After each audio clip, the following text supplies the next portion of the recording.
Hello student, this is Aishwarya Sharma. हम पढ़ रहे हैं क्लास 8 का सब्जेक्ट मैथ्स। उसमें हमारा टॉपिक चल रहा है क्षेत्रमिति यानी मेंसुरेशन। आज हम उसमें करेंगे अभ्यास 11.3।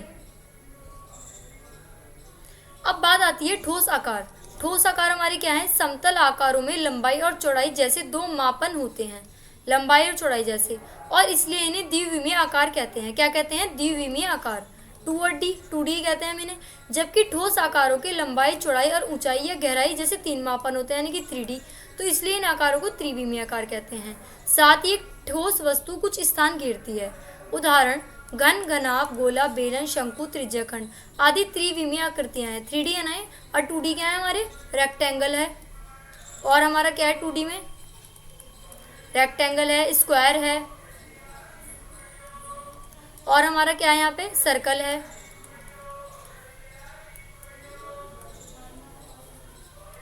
ठीक है, तो अब ये 3D में हमारा ये है। तो देखो घन घनाभ क्यों है? ये तो इसका होता है सामने वाली साइड फलक होती है यानी कि फेस, ये होता है हमारा किनारा यानी कि एज, और ये होता है हमारा वर्टेक्स। ऐसे ही हमारा बेलन है, बेलन यानी कि सिलेंडर, शंकु यानी कि कौन, घन यानी कि क्यूब, और ये हमारा पिरामिड, और घनाभ को हम कहते हैं क्यूबॉइड। ये सब हमारी कौन सी फिगर है? ये हमारी 3D फिगर्स हमें यहाँ पर दे रखी हैं। अब देखो घन, घनाभ तथा बेलन क्या है? घन, घनाभ और बेलन। घन, घनाभ और बेलन में हम देखेंगे कि जो है घनाकार। अब क्या है? घन एक ऐसी त्रिआयामी यानी कि 3D आकृति को कहा जाता है जिसकी लंबाई, चौड़ाई और ऊंचाई समान हो। क्यों? क्योंकि घन एक बनता है वर्ग से, और वर्ग की लेंथ और ब्रेथ यानी कि साइड और साइड सेम होती हैं। एक घन में 6 फलक होते हैं। ये मैंने आपको समझाया था कैसे होते हैं। देखो काउंट करो फिर से।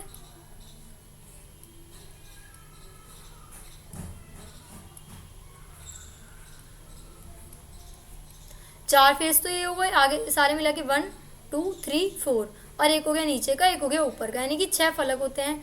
किनारे कितने होते हैं? काउंट करो। किनारे 1 2 3 4, 4 ही हो गए, 4 ही नीचे वाले हुए 8, फिर 9 10 11 एंड 12। और कोने कितने होते हैं? कोने होते हैं 8। कैसे? 1 2 3 4, 4 ही हो गए, 4 ही नीचे हो गए, 8 हमारे वर्टेक्स होते हैं। घन एक ठोस वस्तु है, इसलिए यह एक पार्श्वीय भी है। ठीक है, और 6 फलक होने के कारण यह एक प्रकार का षटफलकी भी है। अब घनाकार में देखो क्या आएगा? एक घन के 6 फलक होते हैं। एक घनाभ के सभी कोण क्या होते हैं? समकोण होते हैं। इसके सभी फलक आयताकार होते हैं। अब घनाभ में क्या होता है? घनाभ भी ऐसे ही होता है, पर घनाभ के जो फलक होते हैं ना, वो आयताकार होते हैं। देखो इस तरीके से।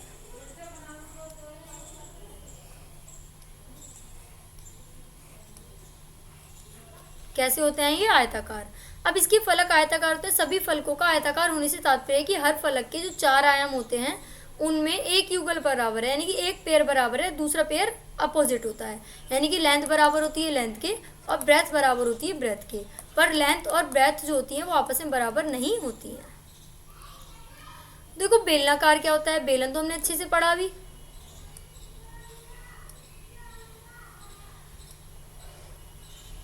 ये रहा हमारा बेलन। अब ये ठोस 3 आयाम यानी कि 3D वाली आकृति है जिसके 2 सिरे, 2 समान त्रिज्या, देखो ये रही, एक त्रिज्या ये रही और एक त्रिज्या ये रही, 2 समान त्रिज्या वाले वृत्ताकार सतह एवं एक वृत्त आयत सतह से मिलकर बना हो, जिसका वक्र पृष्ठ हो, उस ठोस आकृति को हम बेलन कहते हैं। बेलन के सर्वांगसम वृत्ताकार फलक एक दूसरे के समांतर होते हैं, यानी कि जो वृत्ताकार फलक हैं कैसे होते हैं? एक दूसरे के सेम होते हैं। वृत्ताकार फलकों के मध्य बिंदुओं को मिलाने वाले रेखाखंड आधार पर लंब हैं। ऐसे बेलन लंबवृत्तीय बेलन कहलाते हैं। ठीक है, अब देखो घन, घनाभ और बेलन का पृष्ठीय क्षेत्रफल। घन, घनाभ और बेलन का पृष्ठीय क्षेत्रफल। अब हम कहेंगे कुल पृष्ठीय क्षेत्रफल ज्ञात करने के लिए प्रत्येक फलक का क्षेत्रफल ज्ञात कीजिए और इनका योग कीजिए। क्या करेंगे? प्रत्येक फलक का क्षेत्रफल ज्ञात कीजिए और इनका योग कीजिए। किसी ठोस का पृष्ठीय क्षेत्रफल उसके फलकों के क्षेत्रफल का योग होता है। अब देखो यहाँ क्या है? घनाभ का पृष्ठीय क्षेत्रफल। घनाभ का पृष्ठीय क्षेत्रफल क्या कहते हैं? घनाभ को क्यूबॉइड। अब घनाभ से सर्वांगसम फलकों के 3 युग्म होते हैं। प्रत्येक फलक का क्षेत्रफल ज्ञात कर सभी को जोड़ दिया जाता है। हम देखते हैं कि घनाभ का कुल पृष्ठीय क्षेत्रफल जो होगा वो है क्षेत्रफल 1, क्षेत्रफल 2, क्षेत्रफल 3, क्षेत्रफल 4, क्षेत्रफल 5, क्षेत्रफल 6। क्यों होगा ऐसा? वो इसलिए होगा क्योंकि 6 फलक इसमें होते हैं, तो 6 का 6 क्षेत्रफल निकलेगा घनाभ का। तो अब देखो H इंटू एल एक जो होगा हमारा ये फ्रंट वाला जो होगा इसमें हमारी एच और एल आएगी। जो हमारा बेस का होगा उसमें हमारी क्या आएगी, उसमें हमारी बेस लेंथ और हमारी ब्रेथ आएगी। तो एक हो गया एच इंटू एल, फिर बी इंटू एल, फिर बी इंटू एच, फिर एल इंटू एच, फिर B into H, L into B, ऐसा करके। अब देखो क्षेत्रफल हम क्या करेंगे, इन सबको प्लस करेंगे तो सब चीज़ें दो दो बार बैठ रही हैं। 2h है, 2l है, 2b है, ये सब है। तो हम 2 बाहर कॉमन ले लेंगे तो h into L, b into H और b इंटू एल, तो हो जाएगा 2lb, bh और hl। तो हम कह सकते हैं जिसमें h जो है वो ऊंचाई के लिए है, हाइट, l जो है वो लेंथ के लिए है यानी कि लंबाई, और b मतलब ब्रेथ है जो है चौड़ाई। अब बेलन का पृष्ठीय क्षेत्रफल क्या होगा। बेलन में तो वृत्तीय पृष्ठ होते हैं। वृत्तीय पृष्ठ कैसे होते हैं भाई बेलन में, वृत्त पृष्ठ का क्षेत्रफल क्या होता है, मैंने आपको बताया था पाई आर स्क्वायर होता है वृत्त का, और 2 है तो 2 आ जाएगा। अब क्या कह रहे हैं, और एक बेलनाकार पृष्ठ होता है, तो बेलनाकार पृष्ठ का क्षेत्रफल क्या होगा, वो होता है 2 पाई आर एच। तो अब उसके अकॉर्डिंग हम देखेंगे। अब देखो एग्जाम्पल नंबर 4 हमारे पास है, एग्जाम्पल नंबर 4 है हमारे पास, और एग्जाम्पल नंबर क्वेश्चन 2 है, क्वेश्चन 4 है, क्वेश्चन 5 है, क्वेश्चन 6 है हमारे पास, क्वेश्चन 7 है हमारे पास, क्वेश्चन 10 है हमारे पास, है ना। तो ये 7 क्वेश्चन मतलब 6 क्वेश्चन और एक एग्जाम्पल हमारे पास यहाँ पर है।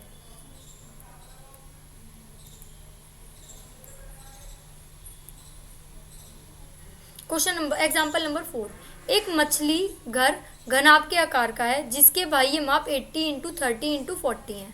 क्या क्या है, 80 इंटू 30 इंटू 40 है, ठीक है। अब यहाँ देखो इसके तल पृष्ठ भाग वाले फलक और पीछे वाले फलक को रंगीन कागज से ढकना है। अब हम इसे कवर करना है। ये क्या है हमारा मछली घर, इसे हम कहते हैं एक्वेरियम। अब देखो आवश्यक कागज का क्षेत्रफल ज्ञात कीजिए। मछली घर की जो लंबाई है वो एल जो है वो 80 सेंटीमीटर है। मछली घर की चौड़ाई यानी कि ब्रेथ है हमारी 30 सेंटीमीटर। मछली घर की ऊंचाई जो है वो एच यानी कि 40 सेंटीमीटर है। अब आधार का क्षेत्रफल क्या हो जाएगा, वो एल इंटू बी हो जाएगा, ठीक है ना। अब देखो आधार का क्षेत्रफल एल इंटू बी है 80 इंटू 30, क्योंकि 80 हमारा लेंथ और ब्रेथ आ रहा है तो 2400 सेंटीमीटर स्क्वायर आ जाएगा। पृष्ठ भाग वाले फलक का क्षेत्रफल बी इंटू एच, क्योंकि सामने वाला भाग जो होगा वो बी और एच आएगा उसमें। ये देखो सामने का फ्रंट वाला भाग तो यही आएगा ना बी इंटू एच, तो ये हो जाएगा हमारा 1200 सेंटीमीटर। अब पीछे वाला भाग जो होगा उसमें लेंथ और हाइट आएगी, तो वो हमारा हो जाएगा 80 और 40, तो ये आ गया हमारा। अब वांछित क्षेत्रफल क्या बोलेंगे हम, आधार का क्षेत्रफल, पीछे वाले फलक का क्षेत्रफल, ठीक है ना, प्लस 2 इंटू पृष्ठभाग वाले फलक का क्षेत्रफल। जो आप इन सबको कैलकुलेट करोगे तो आपका आंसर आएगा 8000 सेंटीमीटर। अतः वांछित रंगीन कागज का जो क्षेत्रफल है वो 8000 सेंटीमीटर स्क्वायर है। अब हमें करना है क्वेश्चन नंबर 2। क्वेश्चन नंबर 2 में क्या है, 80 सेंटीमीटर, 48 सेंटीमीटर, 24 माप वाले एक सूटकेस को तिरपाल के कपड़े से ढकना है। एक सूटकेस है उसको तिरपाल के कपड़े से हमें ढकना है, यानी कि कैनवास। ऐसे 100 सूटकेस को ढकने के लिए 96 सेंटीमीटर चौड़ाई वाले कितने तिरपाल के कपड़े की आवश्यकता है। अब हमें एक सूटकेस को ये है इतना माप है उसकी सूटकेस की, ऐसे ऐसे 100 सूटकेस हैं तो 90 सेंटीमीटर चौड़ाई वाले कितने तिरपाल के मीटर कपड़े की आवश्यकता होगी। सूटकेस की लंबाई है, सूटकेस की चौड़ाई है और ऊंचाई ये है, तो सूटकेस का क्षेत्रफल क्या हो जाएगा 2LB BHHL। जब हम इसको सॉल्व करेंगे, एल के नीचे एल की वैल्यू, बी के नीचे बी की वैल्यू और एच के नीचे एच की वैल्यू, हम इसको सॉल्व करेंगे तो हमारा आंसर आएगा 13,824। अब देखो बात हो रही है त्रिपाल का क्षेत्रफल जो होगा वो होगा सूटकेस का कुल पृष्ठीय क्षेत्रफल, ठीक है, वो होगा। तो अब देखो एल इंटू बी और ये आ गया हमारा, तो 144 सेंटीमीटर हमारा यहाँ पर आंसर आया। अब 144 सेंटीमीटर आया पर सूटकेस कितने हैं 100, तो हम बोलेंगे 100 सूटकेसों को ढकने के लिए त्रिपाल की आवश्यकता। एक सूटकेस के लिए इतनी आई तो 100 के लिए कितनी आएगी, 100 से मल्टीप्लाई कर देंगे 144 की, तो हमारा आंसर आ जाएगा। अब देखो 100 इंटू 144 क्या आया हमारा सेंटीमीटर है, तो हमारा आंसर आएगा 14400 सेंटीमीटर। अब देखो इसमें क्या है, इसमें हमें मीटर करना है ना, मीटर में कन्वर्ट करना है, तो मीटर में कन्वर्ट करने के लिए 100 से डिवाइड करते हैं, क्योंकि नॉर्मली जो भी हम मीटर में क्यों कन्वर्ट करा हमें, क्योंकि यहाँ पे इन्होंने हमसे बोला है कि कितने मीटर त्रिपाल के कपड़े की आवश्यकता है, तो इसलिए हमारा आएगा 144 मीटर। अब देखो हमारा क्या है, क्वेश्चन नंबर 4 हमारे पास है, रुखसार ने 1 मीटर, 2 मीटर और 1.5 मीटर माप वाली एक पेटी को बाहर से पेंट किया। अब पेंट किया, यदि उसने पेटी के तल के अतिरिक्त उसने सभी जगह पेंट किया हो, यानी कि जो बेस है, बेस में उन्होंने पेंट नहीं किया, बाकी सब जगह पेंट किया, तो उसने कितने पृष्ठीय क्षेत्रफल को पेंट किया? तो देखो 1 2 3 4 5 पृष्ठीय क्षेत्रफल को उन्होंने पेंट करा है। कैसे दिया है? पेटी की लंबाई 2 मीटर, पेटी की चौड़ाई क्या है 1 मीटर, पेटी की ऊंचाई है 1.5 मीटर, पेटी का पृष्ठीय क्षेत्रफल LB तो ये आ गया, और बाकी 2 BH और HL आएगा। पूरा क्यों नहीं आया? पूरा इसलिए नहीं आया क्योंकि नीचे वाला क्षेत्रफल हमने उसका छोड़ दिया है, बेस। तो हमने यहाँ पे पॉइंट में वैल्यू रखी, जो भी वैल्यू हमारी थी, तो हमारा आंसर आया 11 मीटर स्क्वायर। तो हम कह सकते हैं कि उसने 11 मीटर स्क्वायर पृष्ठीय क्षेत्रफल को पेंट किया है। अब यहाँ पे देखो LB और 2 BH और HL ही क्यों लिया हमने? तो देखो एक तो है लेंथ इंटू ब्रेथ, तो किस में हमारी लेंथ और ब्रेथ आ रही होगी? लेंथ और ब्रेथ ये रही, यहाँ पे देखो ये लेंथ और ब्रेथ बैठ रहा है हमारा। अब यहाँ पे जो आएगा, यहाँ क्या आएगा? यहाँ हमारी BH भी आ रही है, ये क्या है? H है, और ये क्या है? लेंथ है। ठीक है, तो एक ब्रेथ और क्या हो गई है हमारी? ब्रेथ और हाइट आ रही है। ऐसे ही एक ब्रेथ और हाइट पीछे आएगी, फिर एक क्या आएगी? ये क्या है? लेंथ है, लेंथ और हाइट आएगी, लेंथ और हाइट, फिर क्या आएगी? लेंथ और हाइट। तो दो बार हैं, हम तो कह सकते हैं 2BH प्लस 2HL, ऐसे कह सकते हैं हम। तो 2 हमने कॉमन ले लिया, तो इसलिए हमारा आया BH प्लस HL। ठीक है ना? तो अब हम चलते हैं नेक्स्ट क्वेश्चन की तरफ। क्वेश्चन नंबर 5 हमारे पास है। क्वेश्चन नंबर 5 के बाद है हमारे पास क्वेश्चन नंबर 6, फिर क्वेश्चन नंबर 7, फिर क्वेश्चन नंबर 10। क्वेश्चन नंबर 5 देखो, डैनियल एक ऐसे घनाकार कमरे की दीवारों और छत को पेंट कर रहा है जिसकी लंबाई, चौड़ाई और ऊंचाई 15 मीटर, 10 मीटर और 7 मीटर है। पेंट की प्रत्येक कैन की सहायता से 100 मीटर स्क्वायर क्षेत्रफल को पेंट किया जा सकता है। उस कमरे के लिए उसे पेंट की कितनी कैनों की आवश्यकता है? तो पहले हम क्या करेंगे? कमरे का क्षेत्रफल निकाल देंगे, पृष्ठीय क्षेत्रफल। तो अब क्या है, पृष्ठीय फर्श पे तो वो पेंट करेगा नहीं, तो फिर से वही आ जाएगा जो क्षेत्रफल मैंने आपको भी निकालना बताया। हमारा आंसर आया इस तरीके से 500 मीटर स्क्वायर। अब देखो 100 मीटर का है, तो 100 मीटर से डिवाइड कर देंगे तो हमारा आंसर आ जाएगा 5 कैन। अतः कमरे के लिए उसे 5 कैन की आवश्यकता है। अब बात करते हैं क्वेश्चन 6 की। एक खोखले बेलन का वक्र पृष्ठीय क्षेत्रफल 4224 सेंटीमीटर है, तो उसे इसकी ऊंचाई के अनुदिश काटकर 33 सेंटीमीटर चौड़ाई की एक आयताकार चादर बनाई जाती है। आयताकार चादर का परिमाप ज्ञात कीजिए। बेलन का वक्र पृष्ठीय क्षेत्रफल 4224 है, बेलन की ऊंचाई है। तो बेलन का जो क्षेत्रफल होता है वो होता है वक्र पृष्ठीय 2πRh। इसे बराबर रख देंगे इसके। तो जब हमने सॉल्व करके r की वैल्यू हमारी निकाली, तो हमारी r की वैल्यू यहाँ आ गई ये। अब हमें क्या करना है? लेंथ निकालनी है। आयताकार चादर की लंबाई क्या है? 2πr, तो l की जगह क्या आ जाएगा? 2 इंटू पाई इंटू r, तो 128 मीटर ही हमारा सेंटीमीटर आ गया। अब क्या है? आयताकार चादर का परिमाप हमें बताना है, तो 2l प्लस b आ गया। चादर का परिमाप यही होगा, तो क्योंकि आयत है ना वो, तो 2l प्लस b उसका फॉर्मूला होता है परिमाप को, तो हमारा आंसर आ जाएगा। अतः आयताकार चादर का परिमाप 322 सेंटीमीटर है। अब बात करते हैं नेक्स्ट क्वेश्चन की। किसी सड़क को समतल के लिए एक सड़क रोलर को सड़क के ऊपर एक बार घुमाने पर 750 चक्कर लगाने पड़ते हैं। यदि सड़क का रोलर व्यास 84 सेंटीमीटर है, लंबाई 1 मीटर है, तो सड़क का क्षेत्रफल बताओ। तो देखो पहले हम क्या निकालेंगे? रोलर का व्यास दे रखा है, तो हम आर निकालेंगे। आर आ जाएगी 42 सेंटीमीटर। अब हाइट क्या दे रखी है? 1 मीटर। 1 मीटर को कन्वर्ट कर लो सेंटीमीटर में, तो 100 सेंटीमीटर आ गई। अब क्या होगा आंसर? 2πRh निकालेंगे। रोलर का पार्श्व पृष्ठीय क्षेत्रफल निकालेंगे। क्यों? क्योंकि वो साइडों से ही तो रोल होगा, तो टोटल तो निकालेंगे नहीं, 2πRh निकालेंगे खाली। तो हमारा आंसर आ गया ये।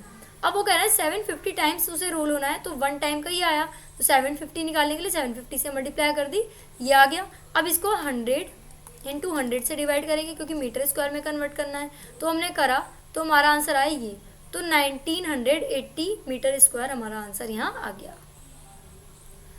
अब देखो हमें दे रखा है क्वेश्चन नंबर 10। एक कंपनी अपने दूध पाउडर को ऐसे बेलनाकार बर्तनों में पैक करती है, ऐसे पैक करती है जिनका व्यास 14 सेंटीमीटर, ऊंचाई 20 सेंटीमीटर है, और कंपनी बर्तन के पृष्ठ के चारों ओर एक बोतल लगाती है। ठीक है ना? अब बोतल लगाती है जैसा कि आकृति में दर्शाया गया है। यदि यह लेबल बर्तन के तल और शीर्ष दोनों से 2 सेंटीमीटर की दूरी पर चिपकाया जाता है, यानी कि यहाँ से भी 2 सेंटीमीटर, यहाँ से भी 2 सेंटीमीटर की दूरी पर, ये पूरा कितना है? 20 में से हम 2 यहाँ से लेस कर दो, 2 यहाँ से लेस कर दो, तो हमारा आंसर क्या आया? हमारा आंसर आया 16 सेंटीमीटर। ओके, अब देखो लेवल का क्षेत्रफल बताना है, तो बेलनाकार बर्तन का व्यास क्या है, 14 सेंटीमीटर है व्यास, ठीक है। अब 14 सेंटीमीटर कैसे है व्यास, ये रहा। अब रेडियस क्या हो जाएगी, 7 सेंटीमीटर। ऊंचाई कितनी है, 16 सेंटीमीटर। तो 2 pi R S 2 multiply 22/7 into 7 into 16, 704 centimetre square. So what did we learn today, तो हमने सीखा कि कैसे कैसे हम क्वेश्चन सॉल्व करते हैं। अब हमने देखा बेलन के बारे में। तो बेलन में जो है दो तरीके के क्षेत्रफल होते हैं, एक तो होता है संपूर्ण वक्रपृष्ठ। तो संपूर्ण जो होता है वो होता है हमारा 2 pi R H plus 2 pi R square. तो अगर हम इसमें कॉमन लेना चाहें तो हम 2 पाई आर कॉमन ले लेते हैं, तो यहाँ हमारा बचता है एच प्लस आर। और हम पार्श्व वक्रपृष्ठ की बात करें तो ये होता है हमारा खाली 2 पाई आर एच। तो इसके अकॉर्डिंग हम फॉर्मूला सॉल्व करते हैं यहाँ पर।